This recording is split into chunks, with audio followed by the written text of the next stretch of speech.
നമസ്കാരം. കളരിവാതിക്കൽ ശ്രീ ഭഗവതി ക്ഷേത്രത്തിൽ നിന്നും ശിവേശ്വരം ശ്രീ മഹാദേവ ക്ഷേത്രത്തിലേക്കുള്ള കളരിവാതിക്കൽ ഭഗവതിയുടെ എഴുന്നള്ളത്താണ് പ്രതീക്ഷിച്ചുകൊണ്ട് ഈ വീട്ടുകാരൊക്കെ നിൽക്കുന്നത്. ഭഗവതി ആയില്യം നാളിൽ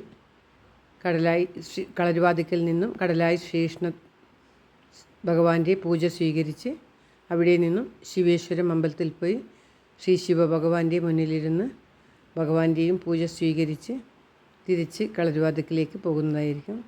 ഇപ്പോൾ സമയം രാത്രി 12:30 ഭഗവതിയുടെ എഴുന്നള്ളത്ത് പ്രതീക്ഷിച്ചുകൊണ്ട് വീട്ടുകാർ കാത്തിരിക്കുകയാണ്.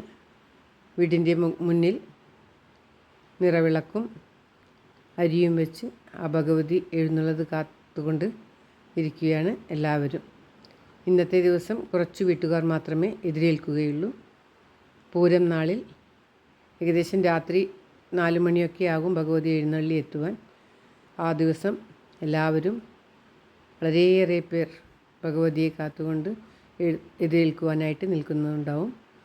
അന്നത്തെ ദിവസം കരടിയാണ് ഭഗവതിയെ കൊണ്ടുവരുന്നത്. ആറാട്ടുവയൽ എന്ന സ്ഥലത്ത് എത്തുമ്പോഴേക്കും നേരം ഉദിക്കുകയും അതുകൊണ്ട് തന്നെ ഭഗവതിയുടെ വിവാഹം മുടങ്ങും എന്നുമൊക്കെയാണ് ഐതിഹ്യം. തിടമ്പ് അന്നത്തെ ദിവസം ഇതിനേക്കാൾ വളരെ വലുതായിരിക്കും. മാടായിക്കാവിൽ നിന്നുമുള്ള മാടായിക്കാവിൽ ഭഗവതിയുടെ, അതായത് ഈ കളരിവാതിക്കൽ ഭഗവതിയുടെ സഹോദരിയായ മാടായിക്കാവിൽ ഭഗവതിയുടെ സ്വർണ്ണാഭരണങ്ങൾ കൂടി അന്നത്തെ ദിവസം ഇവിടെ കൊണ്ടുവരും എന്നാണ് പറയപ്പെടുന്നത്. ഇപ്പോൾ നാം ദൂരെ നിന്നും കാണുന്നത് ശ്രീ ഭഗവതിയുടെ തിടമ്പാണ്.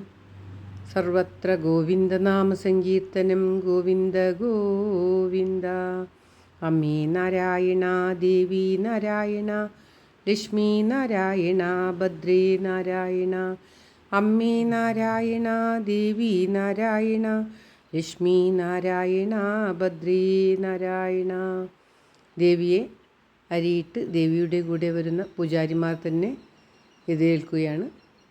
നമ്മൾ ഭക്തന്മാർ